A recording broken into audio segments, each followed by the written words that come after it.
আজি অসম গণ পৰিষদৰ ৩৬ সংখ্যক প্ৰতিষ্ঠা দিৱস দেৰগাঁও বিধানসভা সমষ্টিৰ ওপৰ দেউৰী গাঁৱৰ ৰংগমঞ্চ আৰু খেলপথাৰত দিনজোৰা কাৰ্যসূচীৰে কেন্দ্ৰীয়ভাৱে আয়োজন কৰা হৈছে প্ৰতিষ্ঠা দিৱসৰ।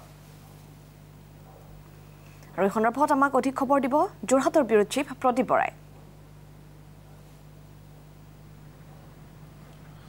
হয়, অসম গণ পৰিষদৰ আজি ৩৬ সংখ্যক প্ৰতিষ্ঠা দিৱস আৰু ৰাজ্যৰ বিভিন্ন জিলা সমিতিসমূহে তেওঁলোকে নিজাববীয়াকৈ আজি নিজৰ স্থানত তেওঁলোকে অগপৰ ৩৬ সংখ্যক প্ৰতিষ্ঠা দিৱস উদযাপন কৰিব। কিন্তু আজি কেন্দ্ৰীয়ভাৱে যোৰহাট জিলাৰ দেৰগাঁও বিধানসভা সমষ্টিৰ অন্তৰ্গত ওপৰ দেউৰীত যি অসম গণ পৰিষদৰ কেন্দ্ৰীয় যি প্ৰতিষ্ঠা দিৱস ইয়াত আয়োজন কৰা হৈছে। ইতিমধ্যে উদ্যোক্তাসকলে আয়োজন সম্পূৰ্ণ কৰি তুলিছে আৰু আজি পুৱা 10 বজাত অগপৰ সভাপতি মন্ত্ৰী অতুল বৰাই দলৰ ইয়াতে ৩৬খনকৈ যি পতাকা সেই পতাকা উত্তোলন কৰিব। ইয়াৰ পিছতে শ্বহীদ তৰ্পণ হ'ব আৰু তাৰ পিছতে পতাকা উত্তোলনৰ লগে লগে দিনজোৰা যি কাৰ্যসূচী সেই দিনজোৰা কাৰ্যসূচী ইয়াতে আৰম্ভ হ'ব।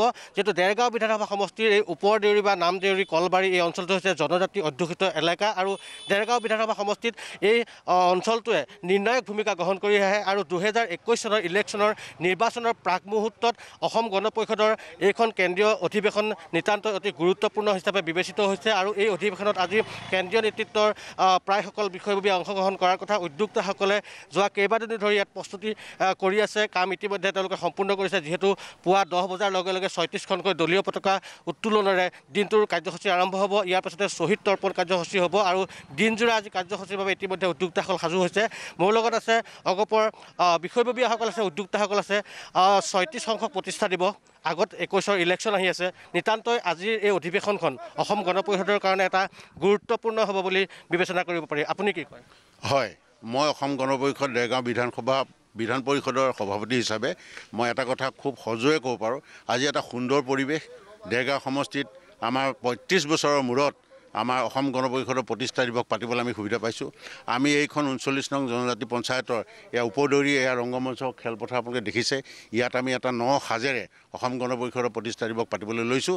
আমাৰ বিধায়কগৰাকী ক'ভিডত আক্ৰান্ত হৈ যদিও মেডিকেল কলেজত পৰি আছিল, তেখেত আহি ইতিমধ্যে নিগেটিভ হৈ আমাৰ মাজত উপস্থিত হৈছে আৰু আমাৰ সভাপতি মাননীয় অতুল বৰা ডাঙৰীয়াই তেখেতে যথেষ্ট আমাক দিহা পৰামৰ্শৰে আমাৰ যিজন দেৰগাঁও সমষ্টিৰ পৰা প্ৰতিনিধিত্ব কৰিবলৈ তাত আমাৰ কেন্দ্ৰীয় কাৰ্যনিৰ্বাহক সদস্য হৈছে আমাৰ নুৰুল চুলতান ডাঙৰীয়া, তেখেতৰ তত্ত্বাৱধানত আমাৰ জিলা পৰিষদ, বিধান পৰিষদ আৰু মহকুমা পৰিষদে যুৱ পৰিষদৰ সহযোগত, মহিলা পৰিষদৰ সহযোগত আমি এটা সুন্দৰ অনুষ্ঠান পাতিম বুলি আশা কৰিছোঁ আৰু আশা কৰিছোঁ যে আমাৰ আজিৰ এই অৱস্থাটোৱে দেৰগাঁও সমষ্টিৰ আহি থকা 21 চনৰ নিৰ্বাচনত এটা বিৰাট এটা প্ৰতিক্ৰিয়া হ'বই।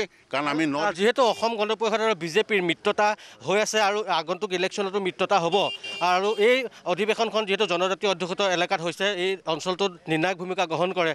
এইবাৰো যিহেতু অসম গণ পৰিষদ আৰু বিজেপিৰ মিত্ৰতা হোৱাটো প্ৰায় চূড়ান্তই হৈ আছে, কি আশা কৰে আপুনি? দেৰগাঁও বিধানসভা সমষ্টিটো এতিয়া অগপৰ বৰ্তমান দখলত হৈ আছে। দেৰগাঁও বিধানসভা সমষ্টিটো অগপৰ দখল হৈ আছে। আমি মিত্ৰজোঁটৰ কিন্তু আমি এটা কথা ভালকৈ জানো যে আমাৰ যিজন বিধায়ক ভৱেন্দ্ৰনাথ ভঁৰালী ডাঙৰীয়া অসম গণ পৰিষদৰ, তেখেতে মিত্ৰজোঁট হৈ সকলোৰে কাৰণে যথেষ্ট কাম কাজ কৰিছে আৰু সেইকাৰণে আমি আশা কৰিছোঁ যে এইবাৰ অগপই আমাৰ আকৌ এইটো ছিট পাব আৰু এই ছিটত আমি ভৱেন্দ্ৰ ভঁৰালী ডাঙৰীয়াক বিপুল ভোটত জয়যুক্ত কৰিব পাৰিম। কাৰণ এটা কথা কোৱা ভাল, আমাৰ এই চাৰাউণ্ডিং যিকেইখন পঞ্চায়ত আছে এইখন অগপৰ পঞ্চায়তৰ দখলত, 40 নং অগপ পঞ্চায়তৰ দখলত, 44 নং অগপ পঞ্চায়তৰ দখলত, গোটেই এটা অগপময় অৱস্থা এটা সৃষ্টি হৈ আছে। এই দলীয় কৰ্মীসকলৰ মাজত উৎসাহ দেখা গৈছে, যিহেতু দীৰ্ঘদিনীয়া লকডাউন আছিলে। আপোনাক ধন্যবাদ জনাইছোঁ।